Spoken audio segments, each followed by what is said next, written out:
नमो नमः सच्चिदानंदरूपाय विश्वोत्पत्त्यादिहेतवे तापत्रय विनाशाय श्री कृष्णाय वयं नुमः। एक बहुत अच्छा प्रश्न है गुरुजी। मैंने जब साधना शुरू की थी 2 साल से ज़्यादा हो गया, तब कृष्ण भगवान को गुरु के रूप में माना। मुझे भी तक देहधारी गुरु नहीं मिला। गुरु जी क्या आत्मज्ञान पाने के लिए किसी गुरु से दीक्षा लेना जरूरी है? गुरु जी सत्य को जानने की प्यास बढ़ती है, जारी ही मुझे क्या करना चाहिए, प्लीज बताएं।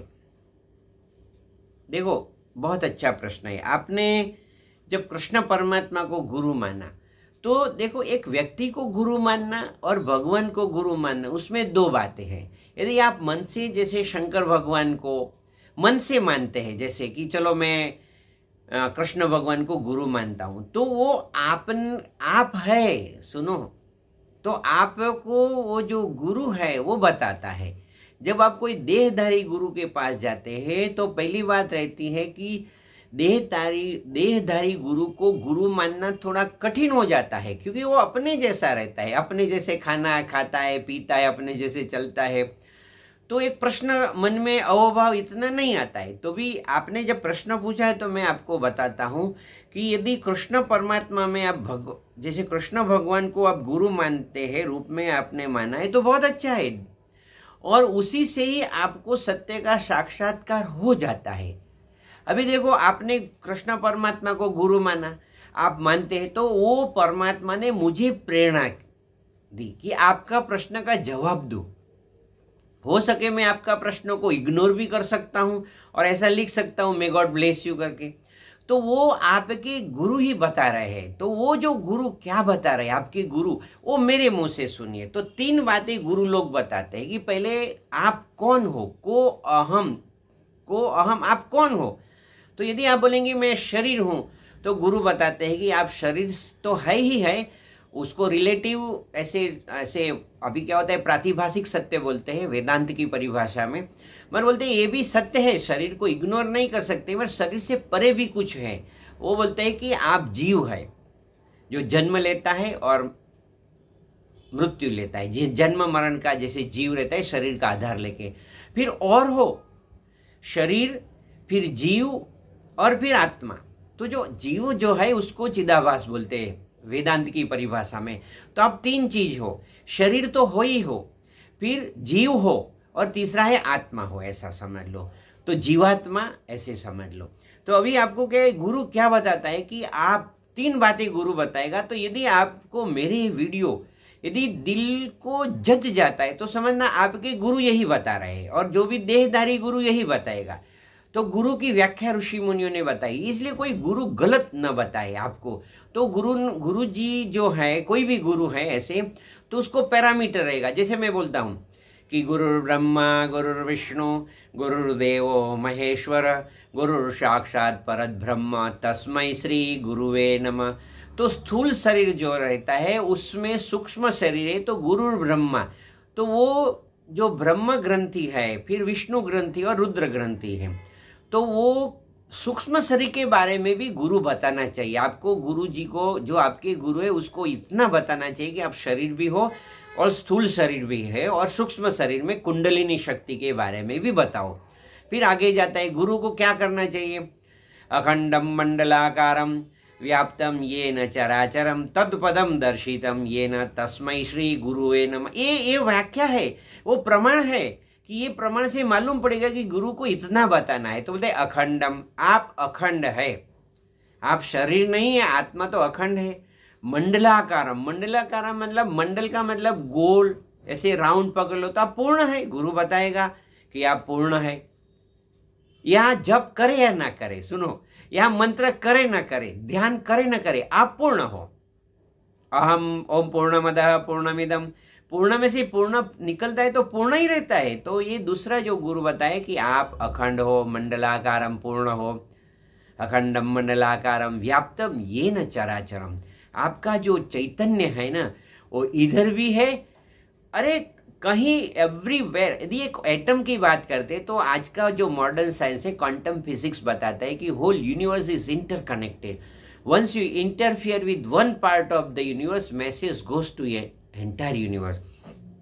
तो ये जो व्याप्तम ये न चराचर, आपकी जो चेतना है वो सब जगह पे मौजूद है। कीड़ी माँ तू नानो लागे, हाथी माँ तू मोटो क्यों, कर चोरी ने भागन लाग्यो, पकड़ने वालों तू तो ये गुरु आपको बताएगा। और आगे हम चलते हैं। अखंडम मंडलाकारम व्याप्तम ये न चरा तद पदम दर्शितम ये न। तद पद यदि कोई गुरु नहीं बताता है तो समझ लेना कि आप वो जो गुरु है वो अच्छे ही गुरु है। मैं से तो कोई किसी के बारे में नहीं बोलता हूँ, मगर व्याख्या ऐसी है कि तद पदम दर्शितम ये न, आपको बताएगा कि आप ये शरीर नहीं हो, आप ब्रह्म हो, आप आत्मा हो। ये यदि कोई गुरु बताता है तो यदि अभी समझ लो ये वीडियो आपको जच जाती है और आपको लगता है ये बराबर हो गया, तो फिर आपको कोई देहधारी गुरु के पास जाने की जरूरत नहीं है ऐसा, और वो सत्य की उपलब्धि आपको हो जाएगी। मगर जो मैंने बात बताई, तो पहली बात है कि आप ये शरीर नहीं हो। दूसरी बात है, दूसरा है परमात्मा, जो कृष्ण परमात्मा गीता में क्या करते हैं बताइए। वो बताते हैं कि बहुना जन्मना मनते ज्ञानवान प्रपद्यते सर्वम एवं वासुदेव स महात्मा अति दुर्लभ। वो सब जगह वासुदेव है। तो पहली बात है कि आपको थोड़ा सा आध्यात्म में कुछ एक्सरसाइज, जैसे हम लोग 8 घंटे जॉब करते हैं पैसा कमाने के लिए, तो आपको सत्य को पाना है तो थोड़ा समय निकालिए और उस समय में आप गीता का पाठ कीजिए। गेयम गीता नाम सहस्त्रम ध्येयम श्रीपति रूपमजस्रम। वो भगवान गीता का ऐसे थोड़ा थोड़ा अभ्यास कीजिए, एक श्लोक पढ़िए, नहीं समझ में आए तो भी पढ़िए। फिर दूसरा होता है कि ध्यान कीजिए प्रभु का। जब आप कृष्ण परमात्मा में मानते हैं, कृष्ण भगवान को गुरु के रूप में आपने स्वीकार किया है, तो उसका आंखें बंद करके उसका ध्यान कीजिए, उनकी पूजा कीजिए। ध्येय श्रीपति रूपमजस्रम नेयन सज्जन संगे चित्तम। आप आपके जो वीडियो देखते हैं, जैसे आपका यूट्यूब चैनल है या सोशल मीडिया में, आप देखिए कि आपका कितना समय सत्संग में जाता है और कितना समय मनोरंजन में जाता है, इंफॉर्मेशन कलेक्टिंग में जाता है। जैसे आप कोई वीडियो देखते हैं उसमें आपको इंफॉर्मेशन देते हैं, और कोई वीडियो है वो सत्संग सुनाता है। तो सत्संग जो है वो सुनिए, बहुत से सत्संग आते हैं तो वो सुनिए, ऐसा समझ लो। थोड़ा सा समय निकालिए और फिर शब्द, विचार और चित्र, तो आप इतना कीजिए। तो आपने मुझे बताया कि प्लीज़ बताए, तो मैंने बात बताई, आप उसका श्रवण कीजिए, मनन कीजिए और निधिध्यासन कीजिए, और आपको फिर जो लगे वो कीजिए। मगर मैंने तो आपको बताया कि आपने गुरु को स्वीकार किया है तो उस पर श्रद्धा रखिए, और वही कृष्ण भगवान मेरे माध्यम से बोल रहे हैं। और कोई भी ऐसे समझ लो, ऐसा नहीं कि मैं बोल रहा हूं तो परमात्मा बोल रहे हैं। कोई भी चीज है, ईसा वास्यम इदम सर्वम, यदि आप उपनिषद का थोड़ा अध्ययन करेंगे तो मालूम पड़ेगा कि ये जो कण कण में नारायण है। तो आपको यही थोड़ा विवेक करके आपको थोड़ा अभ्यास करना रहेगा। तो 15 मिनट भगवान का नाम लीजिए, 15 मिनट ध्यान कीजिए, और 15 मिनट के लिए ऐसे जो भी एक्टिविटी आपको जो पसंद आती है वो कीजिए। मगर जैसे गीता का पाठ तो आप 45 मिनट्स तक कीजिए। तो मेरे लिए यदि आपको सत्य को जानने की जिज्ञासा होती है, प्यास बढ़ती है, तो आपकी प्यास बढ़ेगी।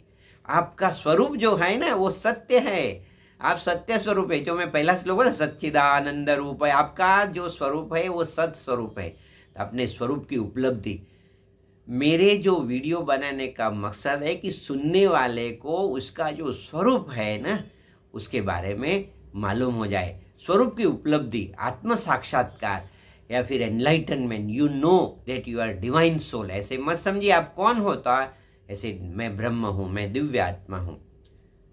तो इतना रखते, आपका शुभ हो, आपका कल्याण हो, आपका मंगल हो। May God bless you. मेरे साथ बोलिए, आनंद में रहो, मौज में रहो, हर हाल में खुश रहो, enjoy every moment of the life. ओम नमः, ओम नमः, ओम नमः।